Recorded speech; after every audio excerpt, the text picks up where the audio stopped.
안녕하세요. 저는 40대 중반 여자입니다. 이번에 정말 말도 안 되는 일들이 제 눈앞에 벌어져서 사연을 쓰기로 결정하게 되었습니다. 어느 날 시동생이 저희 집에 찾아왔어요.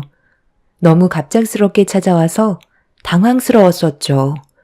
술이 잔뜩 취해선 비틀거리면서 들어온 시동생은 남편에게 살기 힘들다는 말을 제일 먼저 꺼냈습니다. 좋지 않은 분위기를 파악한 남편은 일단 시동생을 진정시키며 무슨 일인지 알아보기 위해 진지한 대화를 이어나가기 시작했고, 저희가 들은 내용은 동서와 이혼을 해야 될 것 같다는 말이었어요. 저희도 어느 정도는 예상했던 말이 나와서 크게 놀라지는 않았었는데, 문제는 9살 된 조카를 데려가겠다는 말이었습니다. 시동생은 자기가 키우겠다고 했지만 의견 조율이 되지 않아 한바탕 싸움이 났고 결국 집 밖으로 뛰쳐나왔다고 하더라고요. 시동생과 동서는 서로의 성격이 너무 달라서 다투는 모습을 자주 봤었어요.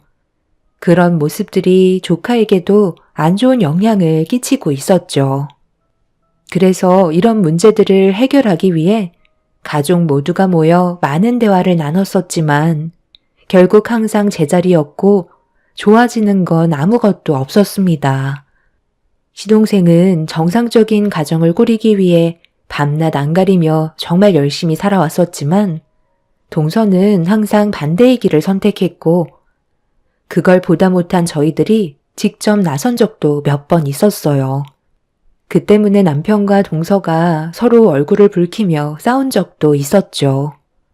이런 문제들이 시동생을 더 이상 버티지 못하게 만들었는지 이혼을 결정하게 되었는데 동서가 조카를 데려가 키운다는 말에 또 한 번 시동생의 집안은 난장판이 되고 말았던 거였죠. 저희는 힘들어하는 시동생의 하소연을 전부 다 들어주었고 남편과 동서는 얼굴을 한번 붉혔었기 때문에 제가 따로 만나 대화를 좀 해봐야 할 것 같았어요. 그렇게 다음날 동서에게 연락을 취한 다음 집으로 찾아가게 되었고 전날에 있었던 일들에 대해 동서는 어떻게 생각하고 있는지 물어보았네요.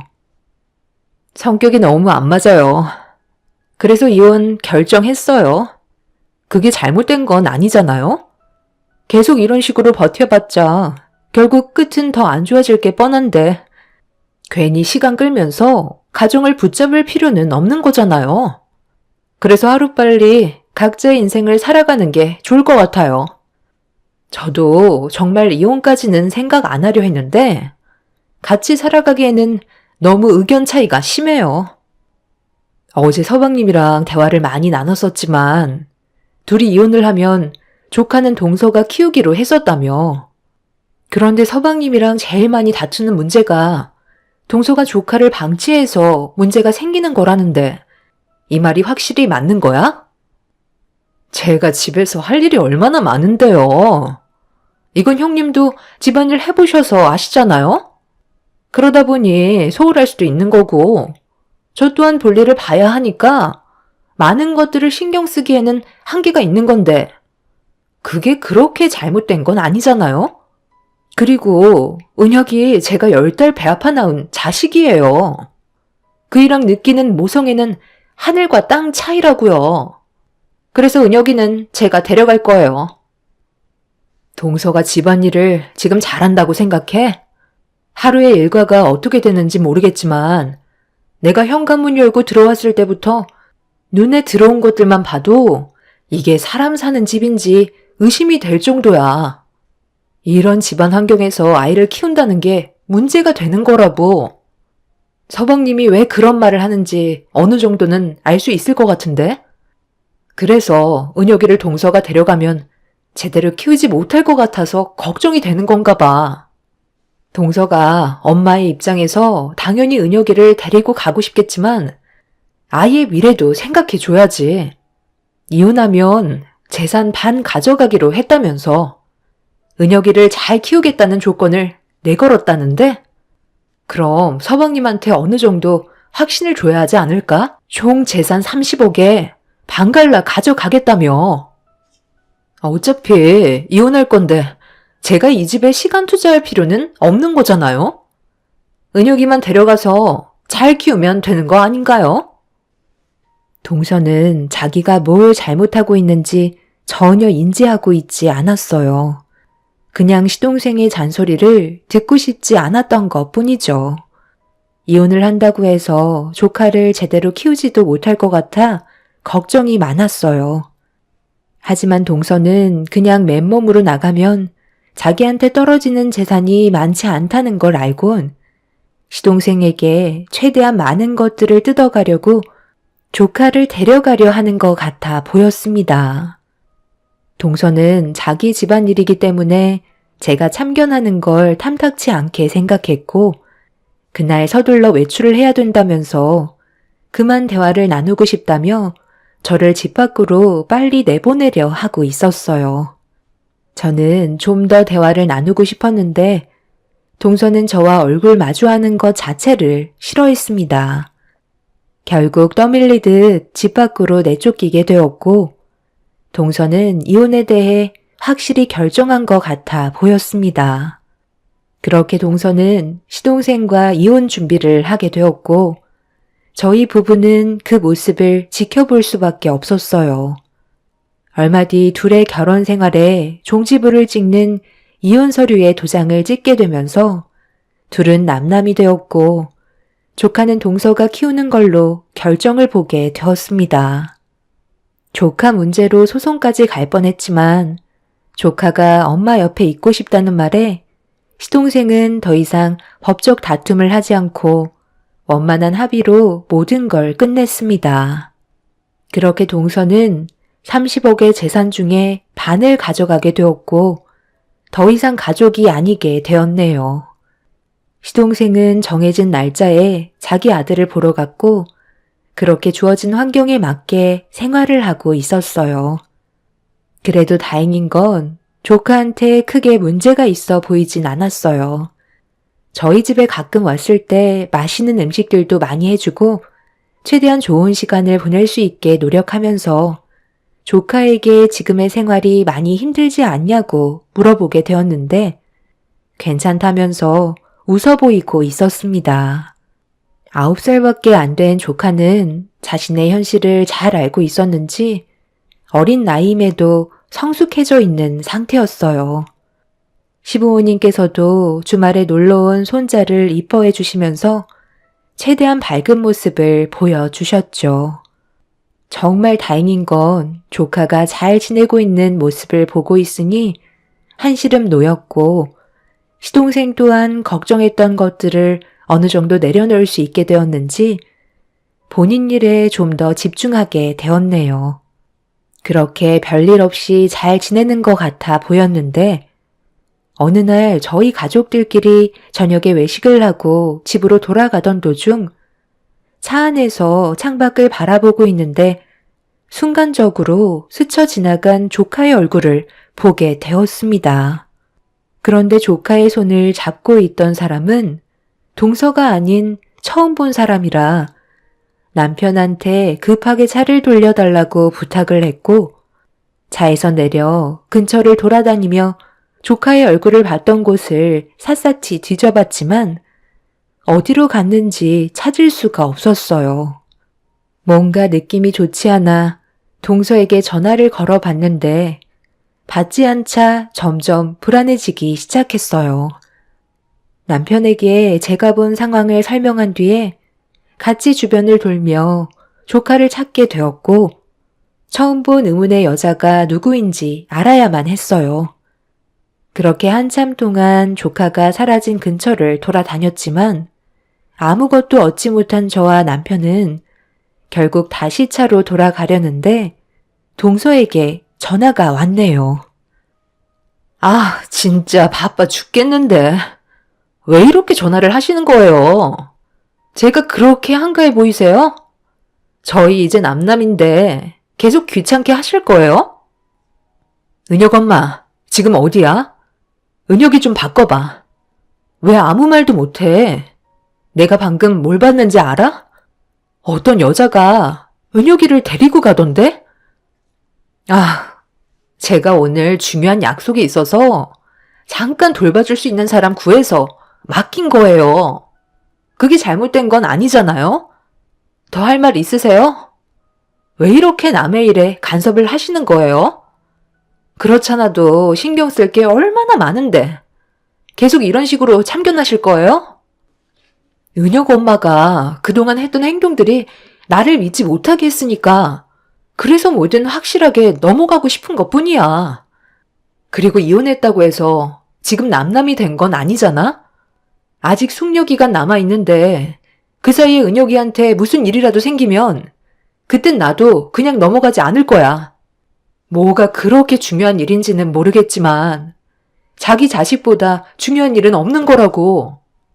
나는 남의 손에 자기 자식을 맡기는 건 잘못됐다고 생각해. 다음에는 이런 일이 없었으면 좋겠어. 사정이 있으면 은혁이가 불안하지 않게 서방님한테 맡기던가 나한테 연락을 줘야 하는 거 아니야? 내가 봤을 때 은혁이의 의견은 전혀 듣지 않고 은혁 엄마가 혼자 결정한 거지?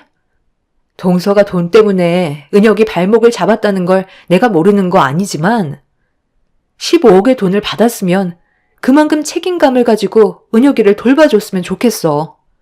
동서가 지금 이제 자유라고 착각하고 있는 것 같은데 은혁이의 엄마라는 건 평생 변하지 않는 거라고.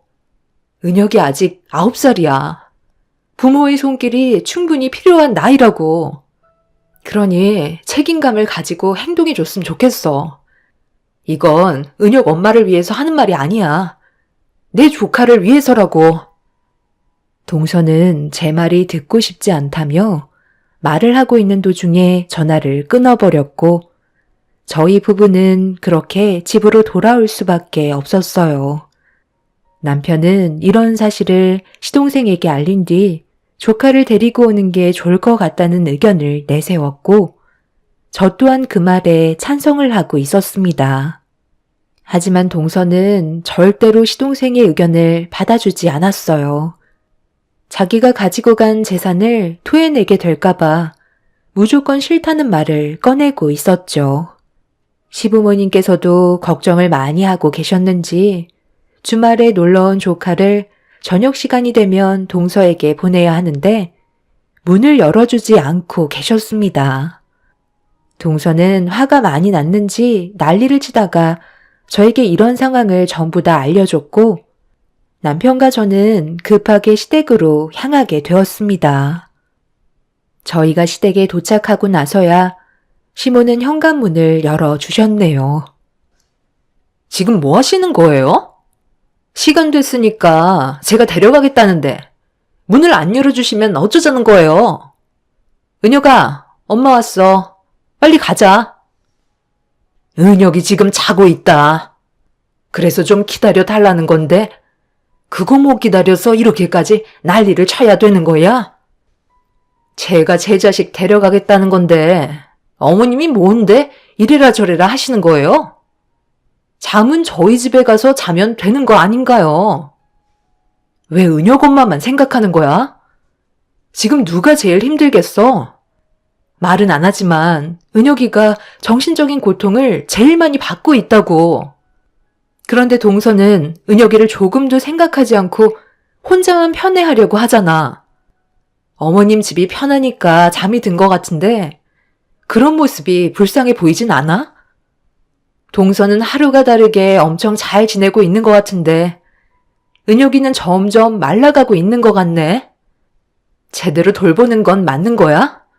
내가 봤을 때 서방님이랑 결혼 생활할 때보다 더 못 돌봐주고 있는 것 같은데? 이혼을 했으니까 저도 먹고 살아야 되는 거잖아요. 그러다 보면 아이한테 좀 소홀해질 수 있는 거지. 어떻게 맨날 옆에 끼고 살아요? 15억이면 솔직히 푼돈이잖아요. 그 돈으로 걱정 안 하면서 살 수 없으니까 사업을 하던 뭘 해서라도 돈을 불려야 하는데 저도 지금 얼마나 힘든 생활을 하고 있는지 아세요? 남편 잘못 만나서 내 인생 다 망쳤는데 지금 누구한테 뭐라고 하는 거예요? 은혁이 아빠는 정해진 날짜에 보면 되는 거라 편하겠지만 저는 매일 붙어 있는다고요. 동서는 시부모님 방에서 자고 있는 조카를 깨웠고 무작정 데리고 집으로 돌아가 버렸습니다. 시동생이 늦게까지 일을 해야 되다 보니 시댁에 올 수 있는 상황이 아닌 걸 알고 있어서 그런지 더욱더 큰 소리로 난리를 쳤고 저희는 어쩔 수 없이 조카를 보내줘야만 했어요. 시모는 집 밖을 나서는 조카를 보면서 나중에 또 놀러 오라며 보내줬지만 그날 난리가 난 이후 동서는 조카를 시댁에 2번 다시 보내지 않았습니다. 시동생과의 만남도 평일에 1번, 주말에 1번 보는 거였는데 평일에 1번 보는 걸로 혼자 결정해 버렸네요. 저희는 조카가 상처받을까봐 모든 게 조심스러웠지만 동서는 그런 걸 잘 알고 있었는지 더욱더 막 나가기 시작했고 정말 이건 아닌 것 같아 특단의 조치가 필요해 보였어요. 그래서 남편과 진지하게 상의를 한 다음 평일에 시동생이 동서를 만날 때 저희도 함께 그 자리를 참석했습니다. 그리고 조카가 할 수 있는 것들을 일러준 뒤 하나하나 계획을 세워나가기 시작했어요. 똑똑한 조카는 제 말을 잘 새겨 들었고 그렇게 저는 때를 기다리고 있었습니다. 제가 판단하기에는 조카가 동서 밑에서 정상적으로 살아가지 못할 것 같아 보였어요. 교육도 제대로 이루어지지 않았고 동서는 자기 꾸미기에도 시간이 모자랄 정도로 많이 바쁜 생활을 보내고 있었습니다. 그래서 저는 바쁜 시동생을 대신해 제가 도와줄 수 있는 것들을 하나하나 처리해 나갔어요. 그렇게 조카와 제가 여러 가지 계획을 세우면서 지내던 어느 날 모르는 전화 한 통을 받게 되었는데 너무 충격적인 일이라 급하게 전화가 온 장소로 출발하게 되었고 목적지에 도착한 순간 저는 입을 다물지 못했습니다. 어느 한 여성분께서 조카의 손을 잡고 있었는데 어떻게 된 건지 거지꼴이 된 상태로 방치가 되어 있었습니다. 저는 어떻게 된 건지 상황을 여쭤보니 여성분은 다름 아닌 조카를 가끔 돌봐줬던 보모였습니다. 보모는 주변을 살피더니 조용한 곳에서 대화를 주고받고 싶다며 장소를 옮기길 원했고 저는 급하게 조카와 보모를 차에 태운 뒤에 다른 곳으로 장소를 옮기게 되었어요. 보모는 심각한 얼굴을 하더니 핸드폰을 꺼내 영상 하나를 보여주더라고요. 남의 가정사에 참견하는 게 상당히 껄끄러운 문제이긴 하지만 방치되어 있는 조카가 앞으로 걱정이 돼서 더 이상은 지켜만 볼 수 없다며 재생 버튼을 누르는 순간 저는 그 영상을 보곤 입을 다물지 못했고 영상에서 보이는 동서와 의문의 남자의 대화에 화가 머리끝까지 치밀어 올랐네요. 다른 지역으로 이사를 하는 게 좋을 것 같아. 계속해서 내 삶에 참견하는 그 집안 사람들과 더 이상 마주치기 싫다고. 그럼 더 50만 사게 된다는 거 몰라? 은혁이를 우리가 옆에 끼고 있어야 당신이 받은 15억이 온전하게 있는 거라고. 그렇지 않으면 그 돈의 일부는 결국 그놈이 다시 가져가는 거잖아. 내가 오죽 걱정이 되면 여기까지 찾아왔겠어? 얼굴을 안 보여준다면 이 문제를 걸고 넘어질 게 뻔하고 결국 소송까지 가게 되면 당신이 은혁이를 맞는 데 있어서 부족하다는 판결이 날 수도 있다고. 그건 내가 걱정하지 말라고 했잖아. 은혁이한테 확실하게 얘기했다니까. 제가 똑똑한 애라서 내 말은 확실하게 알아듣는다고. 쓸데없는 말 하지 말고 무조건 엄마가 잘 챙겨준다는 말만 하라고 했어. 내가 시키지 않는 대로 행동하면 2번 다시 아빠 얼굴 못 본다고 했다니까. 자기도 그건 싫은지 아무 말도 하지 않아. 지금까지 잘하고 있잖아. 나는 오히려 양육하는데 그 집안 사람들이 애한테 혼란만 주려고 하는 것 같다며 반대로 소송하면 된다고. 나한테 함부로 할 수가 없어. 그러니까 당신 사업이나 신경 써. 앞으로 키워야 될 자식이 하나가 아니라 둘인 거 알지? 정말 다행인 건 임신 사실을 그 집안에서 알지 못한 상황에 이혼을 했다는 거야. 만약에 당신이랑 몰래 만나다가 임신까지 했다는 걸 들키기라도 했어 봐. 그럼 15억 우리 손에 넘어오지도 않았다고. 아직 숙려 기간이니까 이 기간 안에만 최대한 조심하면 돼. 요즘에 배가 조금씩 불러오는 것 같아서 은혁 아빠 만나는 것도 얼마나 신경 쓰이는데. 그래서 다른 지역으로 이사하는 게 좋을 것 같다고 얘기하는 거야. 일단 출산부터 해야 혼인 기간 중에 임신했다는 걸 확실하게 숨길 수 있잖아. 그렇긴 한데 10달 동안 어떻게 자식 얼굴을 안 보여줄 수 있냐는 거야. 한번 의심이 시작되면 끝이 없게 되는 거라고. 그건 걱정하지 마. 방 안에서 은혁이 재우고 있는 보모 있잖아? 저분이 대신 은혁이를 데려가면 되니까. 그건 큰 문제가 안 돼. 보모는 혹시 모를 일을 대비해 동서가 의문의 남자와 대화를 주고받고 있었던 걸 전부 촬영해 놓고 있었는데, 그날 동서가 만나고 있는 남자의 집안 사람들이 집으로 놀러 온다는 것 때문에 은혁이를 밖에서 놀라며 내보낸 상황이었어요. 돈 한 푼 쥐어주지 않은 채 밖에서 시간을 보내던 조카는 저번에 보모의 집에 찾아간 걸 기억하고 있었는지 늦은 저녁 시간에 보모 집을 찾아갔던 거였고, 은혁이는 그제서야 어느 정도 긴장이 풀렸는지 제 핸드폰 번호를 기억해 보모에게 저한테 전화를 걸어달라고 부탁을 하게 되었던 거죠. 왜 아빠에게 전화를 하지 않았냐고 물어보자 걱정할까봐 전화를 하지 못했다며 저에게 도움을 받길 원하고 있었습니다. 9살밖에 안 된 아이가 생각할 수 있는 최선이었고, 저는 그런 조카를 껴안으며 위로해 주었어요.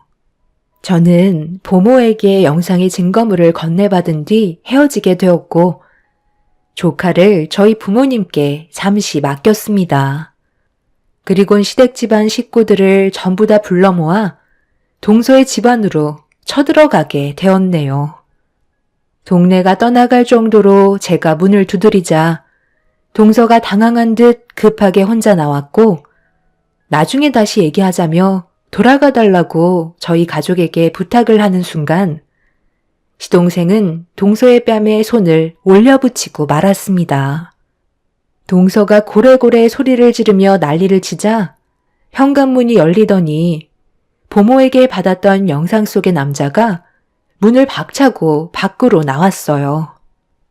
결국 그 남자와 시동생은 몸싸움이 벌어졌고 서로 막말을 주고받기 시작했는데, 시모가 동서의 머리채를 잡으며 집 안으로 밀치셨어요. 그렇게 저희 가족 전부는 동서의 집으로 들어가게 되었고, 그 안에는 동서와 만나고 있던 남자의 부모도 함께 자리를 하고 있었습니다. 지금 이게 뭐 하는 짓이에요? 남의 집에 함부로 들어오는 건 처벌받는 거 몰라요? 당장 우리 집에서 나가주세요. 너 지금 은혁이 어디 갔어?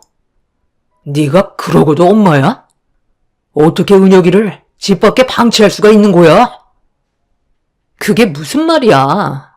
잠깐 식사 모임이 있어서 밖에서 놀라고 했던 것 뿐이라고. 그게 잘못된 건 아니잖아? 확실히 잘못된 거지. 남의 식구는 중요하고 자기 자식은 내팽개쳐도 된다는 거야? 네가 여기서 깔깔거리면서 음식을 먹고 분위기를 즐기고 있을 때 은혁이는 얼마나 힘들었을지 생각 안 해봤어? 중고등학생도 아니고 이제 9살밖에 안 된 애를 밖에서 놀라고 늦은 시간까지 방치하는 게 말이 된다고 생각해? 그리고 이거 뭐야? 네가 이러고도 사람이야? 제가 부모에게 받은 영상을 그 자리에서 재생시켰고, 모든 내용이 담긴 진실이 드러나게 되자 동서와 옆에 있던 남자의 얼굴 안색은 순식간에 사색이 되고 말았습니다. 시동생은 동서 옆에 있던 남자의 얼굴에 손을 날렸고 동서는 뭐가 잘못됐냐며 오히려 큰 소리치고 있었어요.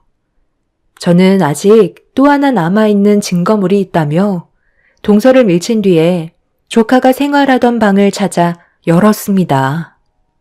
그리고 조카가 동서한테 급하게 내쫓기면서 가지고 나오지 못한 숨겨놓은 핸드폰을 찾기 시작했어요. 동서는 남의 집에 들어와서 물건까지 뒤지냐며 고소하겠다고 했지만 제 귀에는 아무 말도 들어오지 않았네요. 그렇게 조카가 숨겨놓았던 핸드폰을 찾게 되었고 동서는 제 손에 들려있는 핸드폰을 보더니 당황스러워 했어요.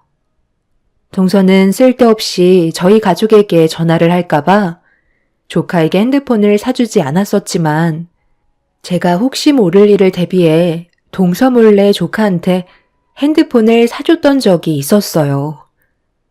그리고 무슨 일이 생기면 무조건 녹음을 하던가 영상을 촬영해 놓으라고 시킨 뒤 나중에 제가 달라고 하면 그때 돌려주기로 했었죠. 하지만 상황이 이렇게 되어버렸기 때문에 제가 직접 조카의 핸드폰을 찾게 되었고 그 안에 있던 영상과 녹음된 파일을 확인하는 순간 온 집안은 쑥대밭이 되고 말았습니다. 동서는 자기 자식에게 입에 담지 못할 말을 꺼내면서 저번에 시댁에서 잠깐 졸았던 걸로 집으로 돌아와 심하게 화를 내며 두 번 다시 아빠 얼굴은 못 보게 될 줄 알라며 난리를 치던 동서의 목소리가 담겨 있었습니다. 그런데 그 옆에서 동서와 만나고 있던 남자가 말로만 해선 말을 듣지 않는다고 더욱더 크게 화를 내고 있었어요. 저희 집안 식구들은 이성을 잃어버렸고 이것 외에도 상간남이 동서가 없을 때 조카에게 했던 상당히 많은 충격적인 증거물들이 조카의 핸드폰에 담겨 있었습니다. 결국 그날의 사건 이후로 소송을 진행하게 되면서 동서가 자기 자식을 이용해 받았던 15억의 일부를 되돌려 받을 수 있었습니다. 그리고 오히려 혼인 기간 중에 다른 남자를 만나 임신을 했다는 사실로 시동생은 역고소를 통해 동서와 상간남에게까지 위자료를 받을 수 있었네요. 재판에서는 동서는 엄마의 자격이 없다며 접근 금지 처분을 허용해 주었고 그렇게 모든 사건이 마무리가 되었습니다. 시동생은 저에게 많은 걸 도와줘서 정말 고맙다며 동서에게 받았던 일부 금액을 포함해 10억을 저에게 넘겨주었어요. 시동생이 사업으로 많이 바쁜 상태라 제가 조카를 대신 돌봐주기로 결정을 하게 되었습니다. 저희는 돈을 받지 않겠다고 했지만 많은 걸 제자리로 돌려놓을 수 있게 해준 거와 앞으로 조카를 잘 좀 봐달라며 10억을 결국 넘겨주었네요. 조카는 제 곁에서 떨어지지 않을 정도로 껌딱지가 되었어요. 그리고 사업을 하는 시동생은 모든 게 안정적으로 되어가자 잘 풀리지 않았던 사업이 불경기인데도 잘 되고 있는 중입니다. 동서는 자기와 살림을 차리며 같이 살겠다고 했던 남자가 동서에게 있던 거금의 돈이 사라지자 얼마 남지 않은 돈까지 모조리 들고 잠적해버린 상태였고 동서는 빈털터리가 돼선 상간남의 아이를 혼자서 키우게 되는 불행을 맞이하게 되었네요. 동선의 부모가 시댁에 직접 찾아와 용서를 구했지만 저희가 받아줄 이유는 전혀 없었습니다. 자신의 행복을 걷어차버린 동서는 결국 나락으로 떨어지고 말았네요. 그리고 시부모님께서 얼마 전에 저를 따로 부르셨길래 무슨 일인지 전혀 모르는 상태에서 시댁을 방문하게 되었는데 제가 시댁 식구의 문제를 피를 나눈 가족처럼 진심을 다해 도와줘서 정말 고마웠다며 또 저희 부모님께서도 급할 때 가끔 은혁이 돌봐주시는 것도 너무 감사드린다며 친정 부모님이 앞으로 살게 되실 전원주택을 마련해 주셨습니다. 전혀 생각하지 못했던 일이라 많이 당황스러웠는데 제가 적극적으로 도와주지 않았다면 시댁의 집안은 무너졌을 거라고 돈보다 가족이 우선이라며 그동안의 감사함을 표한 거니 받아달라고 하셨네요. 안 좋았던 일들이 해결이 되자 저에게도 이런 좋은 날이 오네요. 앞으로 저희 가족 모두가 행복만 가득한 날들이 펼쳐졌으면 좋겠어요. 여러분들께서도 언제나 좋은 일들만 가득하시길 바랍니다. 감사합니다. 안녕하세요. 저는 2살 된 아들을 키우고 있는 30대 초반 여자입니다. 최근에 남편과 많은 고민 끝에 이사를 결정하게 되었는데요. 아무래도 새로운 지역에서 다시 시작을 하려다 보니 쉽지는 않네요. 하지만 언제까지 그곳에서 머물러 있을 수는 없다 보니 큰 결단을 내리게 되었습니다. 많은 부분을 희생하면서까지 이사를 결심하게 된 이유는 제 위로 3명의 손이 동서들 때문인데요. 제가 임신을 하게 되면서부터 여러 가지로 저에게 불만을 가지고 있었어요. 가장 큰 이유는 힘쓰는 일들에 대해서 열애를 하게 되자 본인들이 직접 해야 되는 상황들이 생기면서 불만들이 쌓이기 시작했었죠.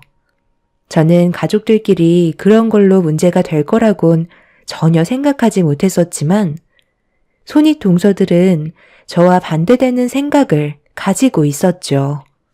그래서 시댁에 모임이 있을 때면 임신한 제가 안정을 취하기 위해 시모가 감싸고 돌면 저에게 많은 질투를 느끼고 있었습니다. 본인들도 임신을 했을 때 시모에게 대우는 다 받았을 텐데 왜 저한테만 유독 안 좋은 시선들을 보내는 건지 이해할 수 없었죠. 그리고 손이 동서들은 가족들이 옆에 없고 며느리들만 모여 있을 때 저에게 더욱더 심하게 행동하고 있었습니다. 임신했다고 해서 모든 일에 손 놓고 있으면 안 되지. 우리가 똑같은 길을 걸어왔었다는 거 몰라?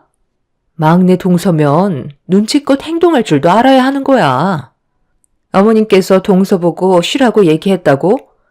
그 말을 그대로 들어서야 되겠어? 우리가 보내는 시선이 어떤 의미였는지 모르는 거 아니잖아. 밖에서 사회생활 안 해본 것도 아니면서 왜 이렇게 눈치가 없는 거야? 임신 초기에는 최대한 몸조심하는 게 좋다고 하셔서 저는 어머님께서 시키시는 대로 한 것밖에 없는걸요. 그리고 방금 눈치를 주셨다고 했는데 저는 그런 걸 전혀 느끼지 못하고 있었어요.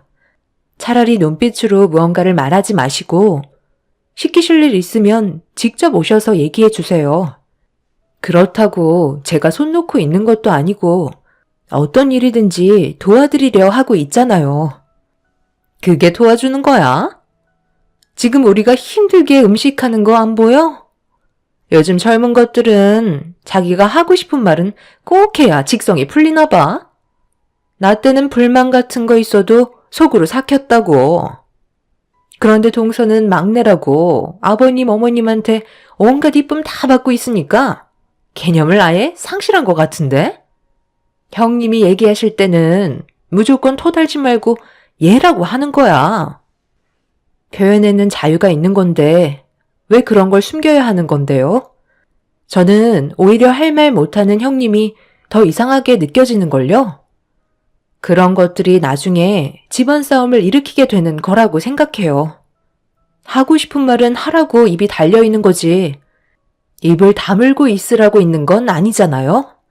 부당한 취급을 하신다면 저는 그에 따른 불만을 얘기할 거고 그런 제가 마음에 들지 않는다면 뭐가 문제인지 정확하게 짚어서 말씀해 주셨으면 좋겠네요. 합리적이지 않은 이유라면 저 또한 형님들의 조건을 받아들이지 않겠습니다. 요즘 시대가 조선시대도 아닌데 무조건 얘라고 말만 듣길 원하시는 건 아니죠? 형님들은 어이가 없다는 듯이 저를 위아래로 쳐다보고 있었어요. 저 또한 할 말이 정말 많았지만 시부모님 앞에서 언성을 높이며 얼굴을 붉히고 싶지 않았습니다. 무조건 시댁 집안의 막내 며느리로 들어왔다 해서 먼저 고개를 숙이면서 형님들한테 굽신거리는 건 제 성격이 아니었어요. 그리고 막내라고 기선제압을 하려는 건지 저를 말로 휘두르려 하는 모습들이 정말 보기 안 좋게 느껴지고 있었죠. 시댁에 먼저 들어온 사람들일수록 그에 따른 모범이 되어야 되는 건데 오히려 어떻게 하면 저를 발밑에 두고 부려먹을 수 있을지 고민들을 하고 있는 게 너무 어이가 없었습니다. 실망 또한 많이 했던 게 처음 시댁에 인사드리러 갔을 때 새 형님들이 저를 위아래로 훑으시더니 안 좋은 시선으로 불쾌하게 바라보았고 시부모님께서 근처에 안 계실 때 큰형님은 제 위로 3명의 손이 동서가 있으니 정신적으로 버티기가 힘들 거라며 며느리로 들어오지 않는 게 정신 건강에 좋을 거라면서 저한테 겁을 주고 있었네요. 초면에 그런 말을 한다는 자체가 문제였지만 저는 형님들을 보고 결혼을 하는 게 아닌 남편 하나 보고 시집을 오는 거기 때문에 별로 신경 쓰지 않았고 그 말을 무시해 버렸습니다. 결혼을 하게 되면 분명 텃세를 부릴 거라는 걸 예상했고 이미 마음의 준비를 하고 있었어요. 손윗 동서들의 기가 상당히 세다는 걸 인사드리러 갔을 때부터 알 수 있었죠. 그렇게 남편과 결혼을 하고 제가 두 눈으로 목격한 건 아주버님들이 잡혀 살고 있었다는 게 문제였어요. 새 형님들이 집안을 휘두르며 서로 똘똘 뭉쳐서는 아주버님들이 길을 펴지 못하게 잡고 살고 있다는 걸 알 수 있었습니다. 시부모님께서 그런 걸 모르는 건 아니었지만 새 형님들이 워낙 뭉쳐서 행동하다 보니까 시부모님도 눈치만 보고 계셨죠. 하지만 저는 형님들의 성격과 반대되는 행동을 보이면서 원하는 대로 제가 따르지 않게 되자 그런 것들을 상당히 불쾌하게 생각하고 있었습니다. 손윗 동서들이 저를 잡아먹을 것도 아니기 때문에 두려울 게 없었고 제 옆에는 남편과 시부모님께서 지켜주신다는 걸 믿고 있었습니다. 그런 걸 새 형님들도 이미 눈치를 채고 있었죠. 저에게 더욱더 압박을 가하면 저는 반대로 여우 같은 행동을 더 심하게 보여주었습니다. 그런 모습들을 보면서 새 형님들은 저를 상당히 얄밉게 보고 있었네요. 동서, 가서 과일 좀 깎아와. 임신을 했어도 그 정도는 할 수 있잖아? 막내 동서가 깎아주는 과일 좀 먹어보고 싶네. 이거 어쩌죠? 제가 지금 아랫배가 뭉쳤는지 일어나는 게 힘들어서 좀 누워 있어야 할 것 같아요. 여보, 나 좀 방으로 들어가서 잠깐 쉴게. 오늘 은근히 긴장을 많이 했는지 배뭉침이 자주 생기네. 과일은 형님이 직접 깎아 드셔야 할 것 같아요. 그래, 그렇게 해라. 원래 임신했을 때 몸에 물이 오면 배뭉침이 자주 일어난다 하더라. 그리고 스트레스가 안 좋으니까 불편하면 일찍 들어가도 된다. 괜히 오래 있어봤자 좋을 것 하나 없어. 초기가 제일 위험한 거야. 과일은 첫째 네가 깎아와도 되잖아. 어머님, 정말 너무하세요. 예전에 제가 임신했을 때는 계속해서 움직여야만 뱃속의 아이도 건강하다고 하셨잖아요. 그때 네가 살이 너무 많이 쪄서 그런 거지. 시도 때도 없이 누워만 있으려 했잖아. 임신 초기인데 먹고 자고밖에 더 했니? 그래서 어떻게 됐어? 하도 먹어대기만 하고 운동은 하지도 않아서 결국 출산하다가 체력이 떨어지는 바람에 재앙절개 했잖아. 하마터면 둘 다 위험할 뻔 했었다고. 시애미가 다 생각해서 하는 얘기를 네가 무시해놓고 왜 나한테 너무하다는 거야? 막내 며느리는 원래부터 몸이 약하다고 했으니까 최대한 조심시키려는 건데 그게 그렇게 마음에 안 드는 거니? 어머님이 속고 계시는 거예요. 괜히 과일 깎고 싶지 않아서 저러는 거라니까요. 막내 동서가 얼마나 여우 같은데요. 너도 만만치 않았어. 우리 집에 며느리로 들어왔을 때 생각 안 나? 온갖 꾀병 다 부리면서 집안 행사에는 최대한 늦게 도착해선 손가락 하나 까딱하지 않으려고 온갖 잔머리는 다 부려놓고 그것 때문에 큰며느리랑 아마 대판 싸웠었지. 지금은 서로 똘똘 뭉쳐서 지내긴 하지만 예전에는 폭풍이 한번 휘몰아친 적도 있잖아. 내가 말은 안 했지만 너희들 하는 거 보면 초등학생 수준보다 못했었다. 이래도 막내 며느리한테만 문제 있다고 얘기할 거니? 너희들이 보는 시선과 내가 보는 시선이 다르다는 걸 여기서 알 수 있는 거야. 나이가 몇인데 언제까지 애들처럼 행동할 거니? 솔직히 막내 동서는 어머님 댁에 오면 손가락 하나 까딱하지 않고 휴가를 온 것처럼 쉬고 있잖아요. 머리만 대면 잠드는데 그 모습이 저희가 봤을 때 좋겠어요? 제가 막내였을 때는 정말 상상조차 하지 못했었다고요. 웃기고 있네. 네가 제일 심했어. 막내 며느리가 머리만 대면 잠드는 건 임신했으니까 당연한 건데 그게 뭐가 잘못됐다는 거야? 너는 임신했을 때나 안 했을 때나 우리 집에만 오면 잠만 퍼질러 자놓고 막내 며느리한테 그게 할 말이냐? 여기에서 잠이 제일 많은 게 너 아니야? 정신없이 밥 먹다가 갑자기 졸았으면서 누가 누구한테 잠이 많다고 하는지 모르겠네. 내가 봤을 때 우리 집안에 들어온 며느리 중에 막내가 제일 정상처럼 보이는데 쓸데없는 걸로 막내 잡을 생각하지 말아라. 새형님들이 하나같이 불만을 꺼내놓으면 시모가 대신해서 저를 막아주고 계셨어요. 정말 감사했었죠. 그런데 형님들의 과거를 들어보면 정말 가관도 아니었습니다. 저와는 비교도 안 될 정도로 엄청난 개성을 가지고 있었죠. 새형님들은 아무 말도 하지 못한 채 방으로 들어가려는 저를 노려보면서 상당한 불만을 가지고 있다는 걸 알 수 있었어요. 형님들이 원하는 방향대로 제가 따라가게 되면 이용만 당하게 되고 저를 만만하게 생각할 것 같아 확실하게 제 입지를 다지는 게 좋을 거라 판단했었습니다. 남편은 과일이 올라가 있는 접시를 가지고 방으로 들어오더니 저를 걱정하고 있었어요. 남편은 이미 새 형님들의 성격들이 어느 정도인지 대충 파악을 하고 있었기 때문에 혹시라도 저에게 피해가 올까봐 걱정을 하고 있었습니다. 저도 임신을 한 몸이었기 때문에 걱정이 되긴 했었지만 그래도 끌려다닐 마음은 전혀 없었네요. 그렇게 부산했던 토요일이 지나고 일요일 아침에 저도 묵묵히 형님들 옆에서 일손을 도우며 식사 준비를 하고 있었는데 셋째 형님이 저에게 국자 하나와 그릇을 내어주더라고요. 그리곤 뒷마당에 가서 된장 좀 퍼오라고 시켰죠. 그 정도는 어려운 게 아니었고 식사 준비를 하고 있었기 때문에 아무 말 없이 뒷마당으로 가서 된장이 들어있는 장독을 열려고 한 순간 미끄러지면서 발목을 삐끗하는 사고가 발생이 되었습니다. 바닥을 자세히 보니 무언가 알 수 없는 미끄러운 게 바닥에 묻어 있었어요.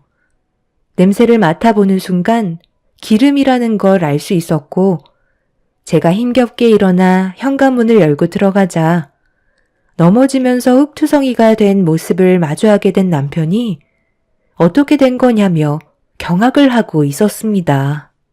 이미 발목은 심하게 부어있는 상태였고 당장 병원으로 가봐야겠다며 저를 급하게 업었는데 주방에서 새형님들이 저를 째려보면서 아주 얄미운 미소를 띠고 있더라고요.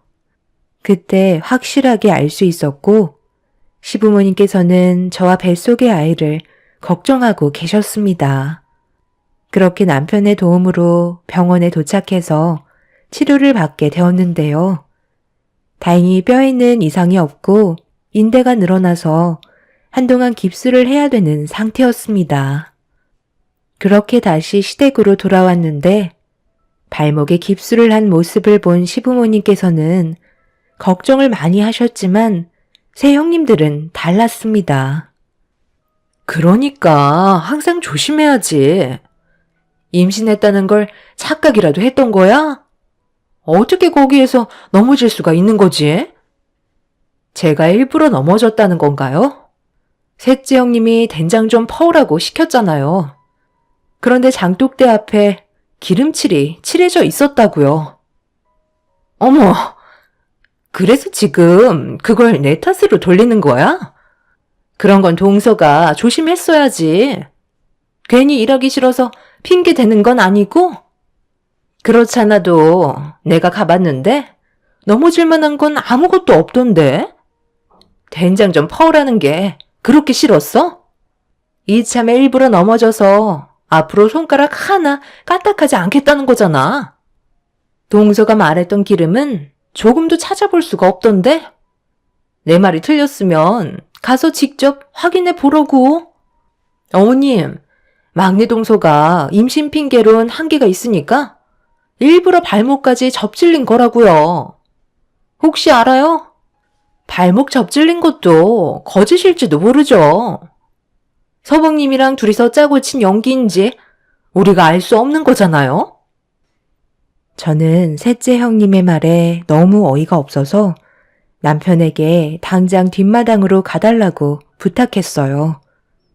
그렇게 온 가족 모두가 뒷마당으로 가게 되었는데 장독 앞에는 충격적이게도 바닥에 기름칠은 전혀 되어 있지 않았고 조금도 미끄러질 수 없이 깨끗하게 되어 있었습니다.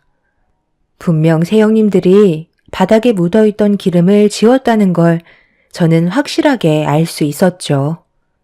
셋째 형님은 더욱더 큰 소리치면서 자기를 이상한 사람으로 몰아갔다며 그동안 저에게 쌓였던 불만들을 한꺼번에 쏟아내기 시작했어요. 당연히 남편과 시부모님은 저를 믿어주셨지만 새 형님들은 계속해서 저를 압박해 나가고 있었죠. 어머님, 이래도 막내 동서 편만 들어주실 거예요? 이거 봐봐요. 얼마나 여우 같은 짓을 하고 있어요. 제가 봤을 때 동서를 계속해서 이런 식으로 풀어주면 나중에는 저희 머리 위로 기어오를 거라니까요. 확실하게 혼 좀 내주세요. 제가 왜 이런 걸로 쓸데없이 거짓말을 하겠어요. 형님들이 저를 그동안 안 좋게 생각해서 일부러 골탕 먹이려고 계획한 거 모를 줄 알아요?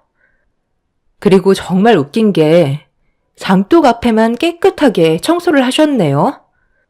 이왕 하시는 거 주변까지 깔끔하게 청소를 하셔야지 의심이 안 가죠.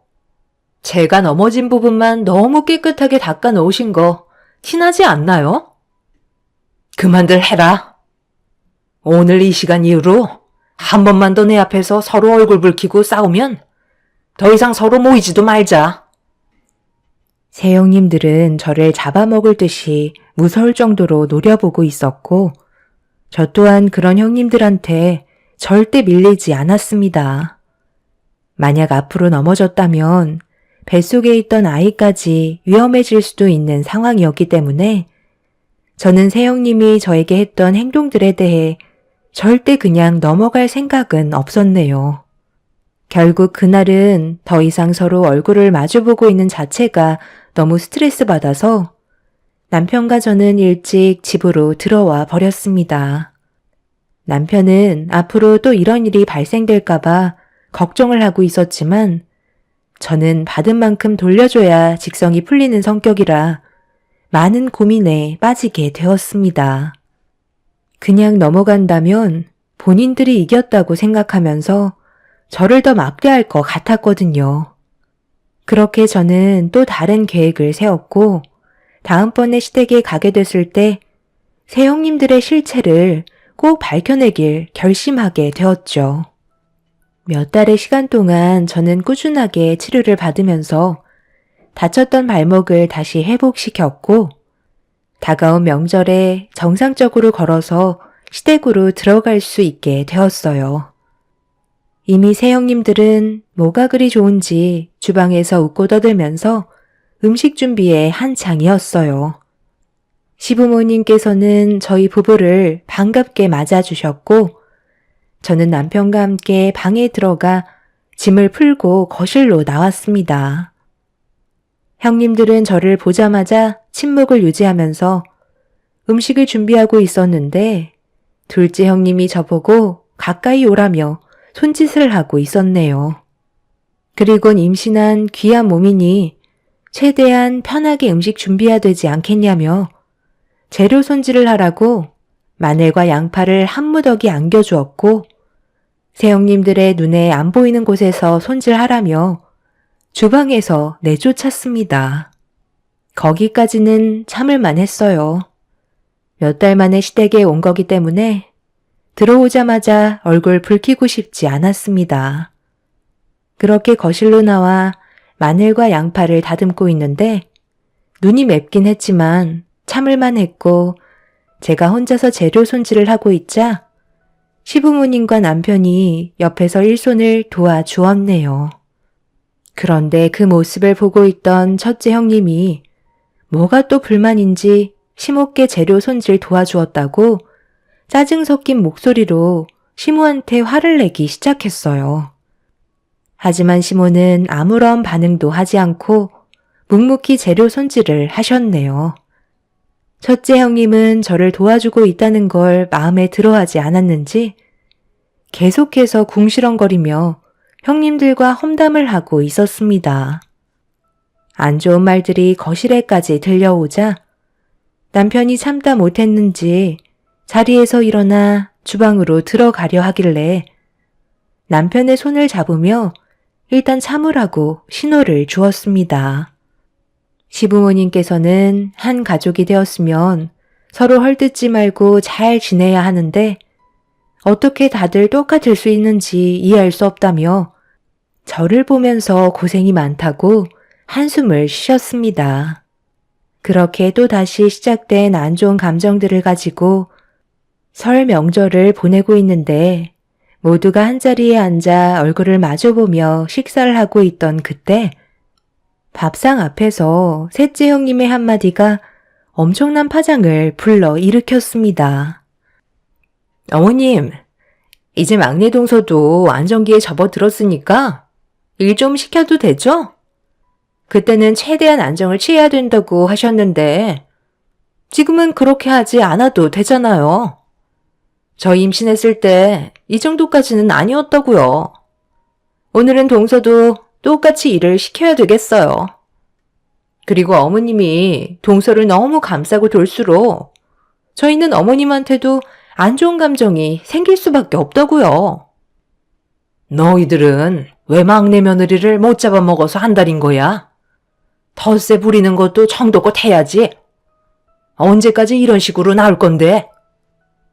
지금까지 버릇없이 했던 행동들에 대해 전부 머리 숙여 사과하고, 그리고 우리가 시키는 거 토달지 않고 무조건 받아들여야 평화가 찾아올 것 같은데요? 생각해보세요. 저희는 셋이서 똘똘 뭉쳐 지내는데 막내 동서만 차별을 한다는 건 그만큼 저희와 동서 사이에 문제가 있다는 거 아닐까요? 어느 쪽이 잘못된 것 같으세요? 동서가 저희 집 식구가 되기 전에는 어땠는데요? 평화롭지 않았나요? 그런데 지금 집안 꼴을 보세요. 동서 하나 잘못 들어와서 집안이 말이 아니에요. 스트레스는 또 얼마나 많이 받는 줄 아세요? 어머님이 확실하게 중심을 잡고 막내 동서를 잡아주셔야 저희가 교육을 똑바로 시킬 수 있는 거라고요. 계속 이런 식으로 갈 건 아니죠? 누가 더 많은 피해를 볼 것 같으세요?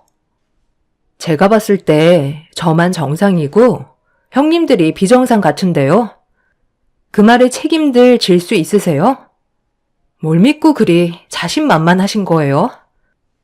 어머, 동서, 지금 말 다 했어? 어디서 형편없는 집안이 굴러 들어와 놓고 지금 우리 보고 비정상이라는 말이 나와? 나랑 한번 해보자는 거야? 막내면 막내같이 굴어야지.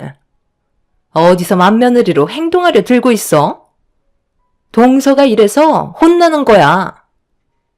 셋째 형님은 시부모님 보는 앞에서 자기 앞에 있던 국그릇을 제 얼굴에 던져 부어버렸어요.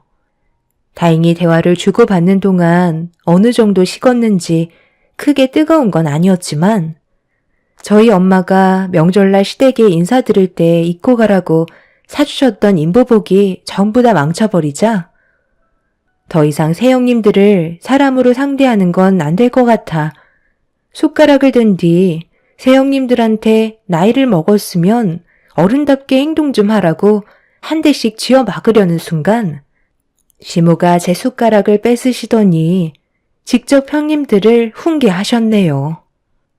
새 형님들의 머리를 강타한 순간 숟가락은 휘어졌고 머리를 맞아서 고통스러운지 비명을 지르며 뭐 하시는 거냐고 소리를 지르고 있는데 남편이 밥상 위에 캠코더를 올렸습니다.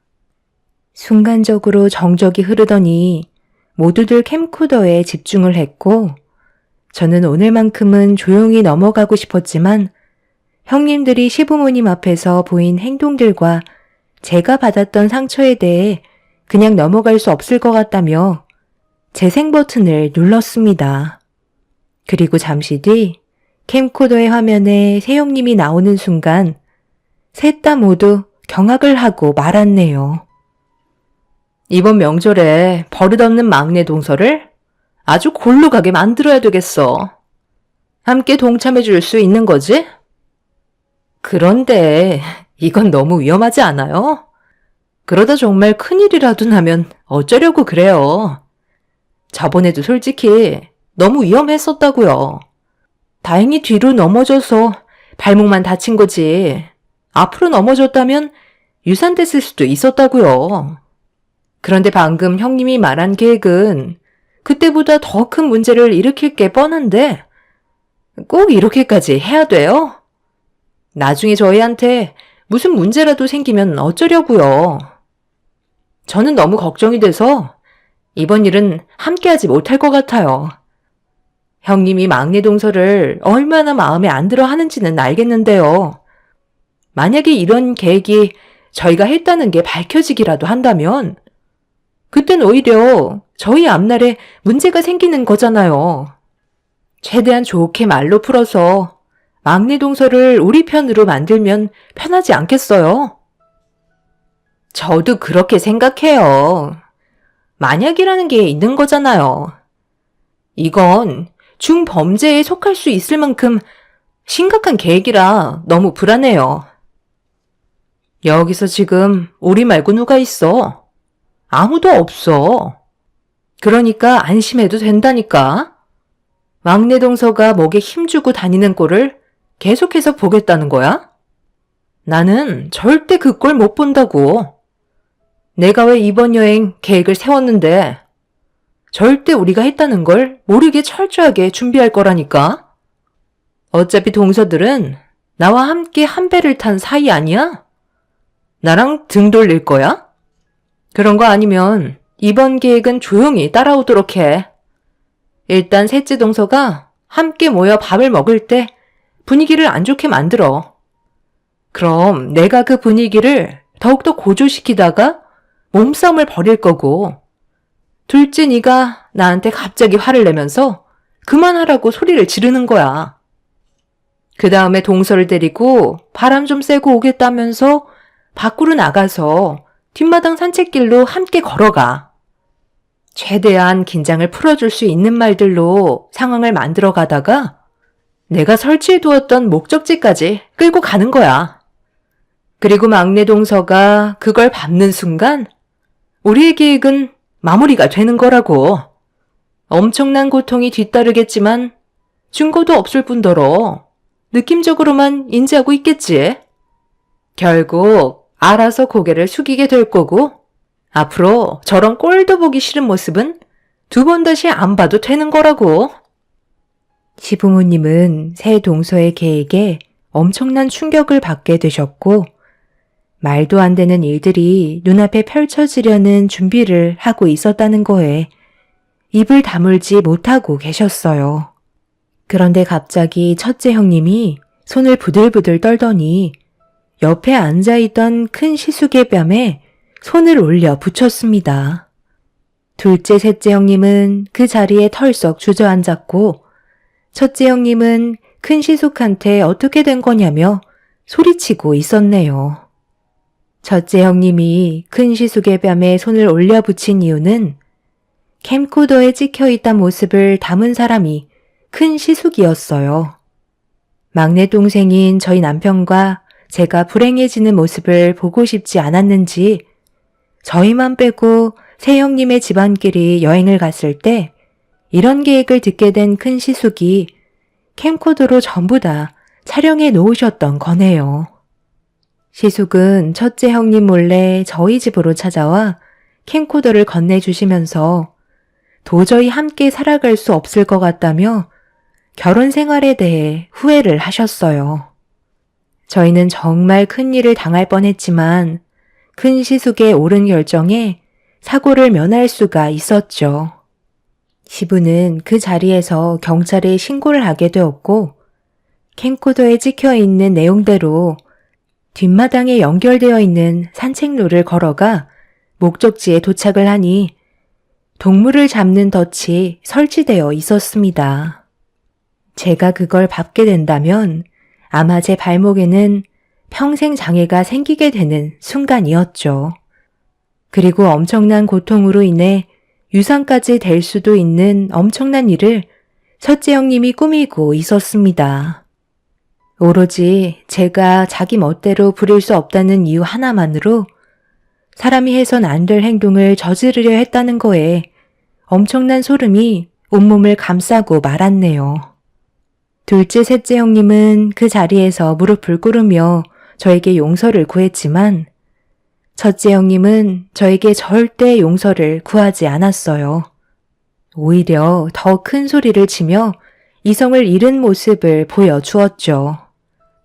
결국 세 형님들은 경찰의 조사를 받게 되었고 이런 끔찍한 일을 계획했다는 거에 엄청난 실망을 하게 된 큰 시숙은 이혼을 결정하게 되었습니다. 그리고 둘째 아주버님은 현재 별거 중인 상태라고 하네요. 모든 걸 계획한 첫째 형님과 그 뒤를 도운 형님들은 저에게 피해가 가지 않았어도 계획적인 범행을 저지르려 했다는 거 하나만으로 법적 처벌은 면하지 못했습니다. 둘째, 셋째 형님은 폭풍 눈물을 흘리면서 한 번만 용서해달라고 애원하는 바람에 아이들을 봐서 용서를 해드렸지만 첫째 형님은 끝까지 자존심을 굽히지 않으시고 잘못을 인정하지 않았기 때문에 법적으로 처벌을 진행하게 되었네요. 그날 이후 6개월의 형을 살고 나온 첫째 형님은 저희 가족 앞에 또다시 모습을 나타내었어요. 자기가 받았던 상처에 대해 똑같이 돌려주겠다며 또 한 번 난리를 치길래 접근 금지 신청을 하고 이사를 하게 되었습니다. 앞으로 2번 다시 그 사람을 만나고 싶지 않네요. 한 번만 더 저희 집안에 해를 가한다면 그땐 세상 밖으로 나오지 못하게 만들 생각입니다. 제 사연 들어주신 분들 올해도 좋은 일만 가득하시고 가족분들과 즐거운 명절 보내시길 바랍니다. 감사합니다. 안녕하세요. 저는 2살 된 아들을 키우고 있는 30대 초반 여자입니다. 최근에 남편과 많은 고민 끝에 이사를 결정하게 되었는데요. 아무래도 새로운 지역에서 다시 시작을 하려다 보니 쉽지는 않네요. 하지만 언제까지 그곳에서 머물러 있을 수는 없다 보니 큰 결단을 내리게 되었습니다. 많은 부분을 희생하면서까지 이사를 결심하게 된 이유는 제 위로 3명의 손이 동서들 때문인데요. 제가 임신을 하게 되면서부터 여러 가지로 저에게 불만을 가지고 있었어요. 가장 큰 이유는 힘쓰는 일들에 대해서 열애를 하게 되자 본인들이 직접 해야 되는 상황들이 생기면서 불만들이 쌓이기 시작했었죠. 저는 가족들끼리 그런 걸로 문제가 될 거라곤 전혀 생각하지 못했었지만 손윗 동서들은 저와 반대되는 생각을 가지고 있었죠. 그래서 시댁에 모임이 있을 때면 임신한 제가 안정을 취하기 위해 시모가 감싸고 돌면 저에게 많은 질투를 느끼고 있었습니다. 본인들도 임신을 했을 때 시모에게 대우는 다 받았을 텐데 왜 저한테만 유독 안 좋은 시선들을 보내는 건지 이해할 수 없었죠. 그리고 손윗 동서들은 가족들이 옆에 없고 며느리들만 모여 있을 때 저에게 더욱더 심하게 행동하고 있었습니다. 임신했다고 해서 모든 일에 손 놓고 있으면 안 되지. 우리가 똑같은 길을 걸어왔었다는 거 몰라? 막내 동서면 눈치껏 행동할 줄도 알아야 하는 거야. 어머님께서 동서 보고 쉬라고 얘기했다고? 그 말을 그대로 들어서야 되겠어? 우리가 보내는 시선이 어떤 의미였는지 모르는 거 아니잖아. 밖에서 사회생활 안 해본 것도 아니면서 왜 이렇게 눈치가 없는 거야? 임신 초기에는 최대한 몸조심하는 게 좋다고 하셔서 저는 어머님께서 시키시는 대로 한 것밖에 없는걸요. 그리고 방금 눈치를 주셨다고 했는데 저는 그런 걸 전혀 느끼지 못하고 있었어요.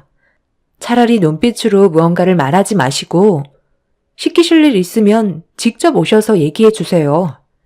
그렇다고 제가 손 놓고 있는 것도 아니고 어떤 일이든지 도와드리려 하고 있잖아요.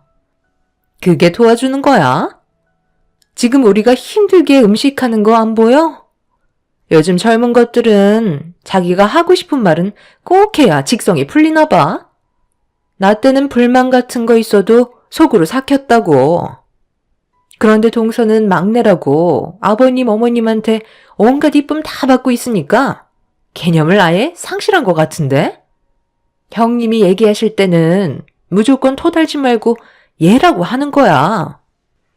표현에는 자유가 있는 건데 왜 그런 걸 숨겨야 하는 건데요? 저는 오히려 할 말 못하는 형님이 더 이상하게 느껴지는걸요. 그런 것들이 나중에 집안 싸움을 일으키게 되는 거라고 생각해요. 하고 싶은 말은 하라고 입이 달려있는 거지. 입을 다물고 있으라고 있는 건 아니잖아요.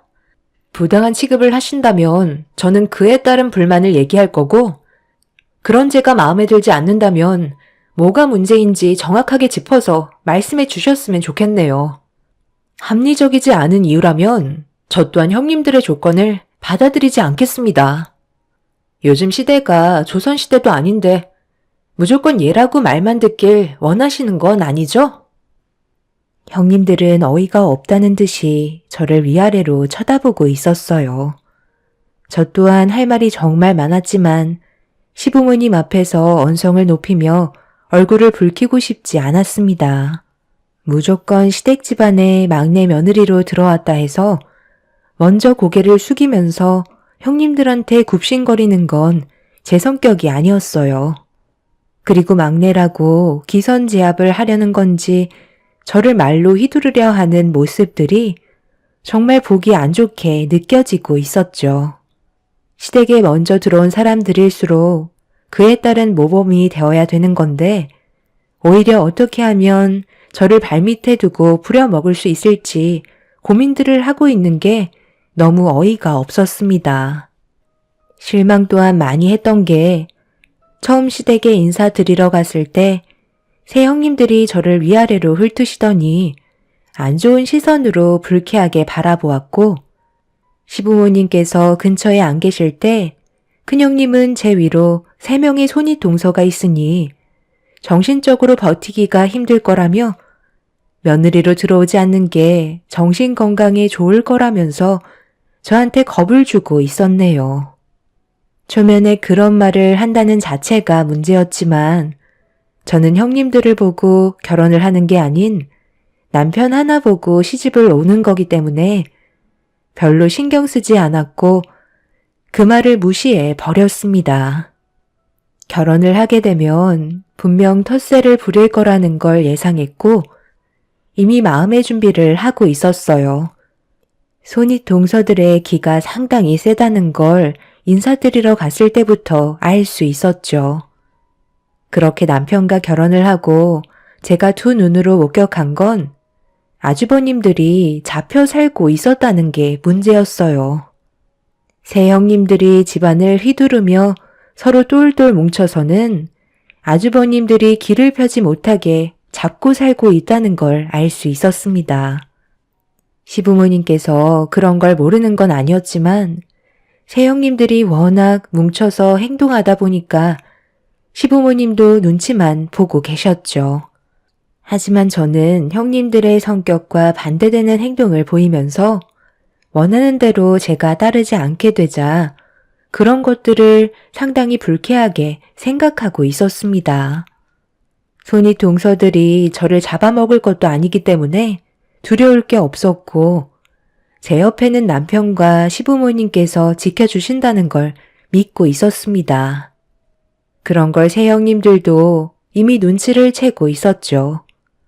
저에게 더욱더 압박을 가하면 저는 반대로 여우 같은 행동을 더 심하게 보여주었습니다.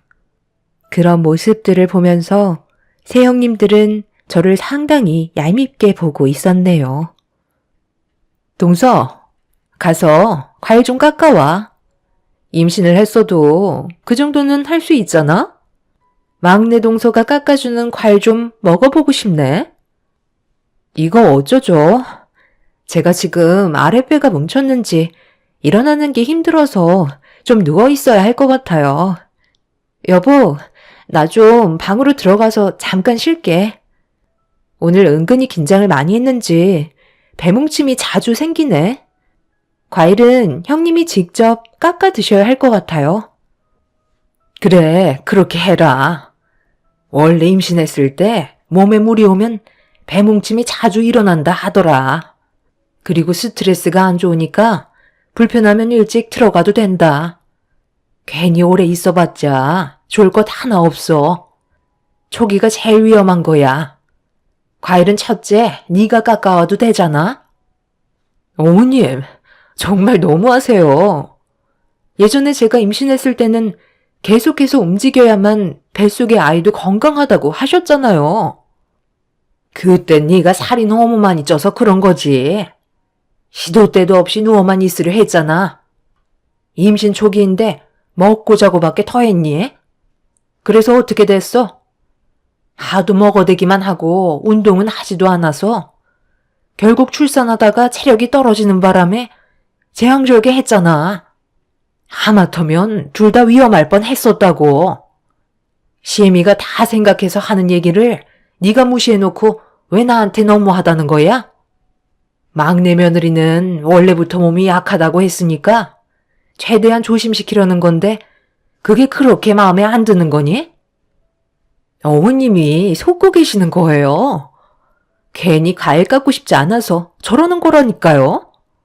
막내 동서가 얼마나 여우 같은데요. 너도 만만치 않았어. 우리 집에 며느리로 들어왔을 때 생각 안 나? 온갖 꾀병 다 부리면서 집안 행사에는 최대한 늦게 도착해선 손가락 하나 까딱하지 않으려고 온갖 잔머리는 다 부려놓고 그것 때문에 큰며느리랑 아마 대판 싸웠었지. 지금은 서로 똘똘 뭉쳐서 지내긴 하지만 예전에는 폭풍이 한번 휘몰아친 적도 있잖아. 내가 말은 안 했지만 너희들 하는 거 보면 초등학생 수준보다 못했었다. 이래도 막내 며느리한테만 문제 있다고 얘기할 거니? 너희들이 보는 시선과 내가 보는 시선이 다르다는 걸 여기서 알 수 있는 거야. 나이가 몇인데 언제까지 애들처럼 행동할 거니? 솔직히 막내 동서는 어머님 댁에 오면 손가락 하나 까딱하지 않고 휴가를 온 것처럼 쉬고 있잖아요. 머리만 대면 잠드는데 그 모습이 저희가 봤을 때 좋겠어요?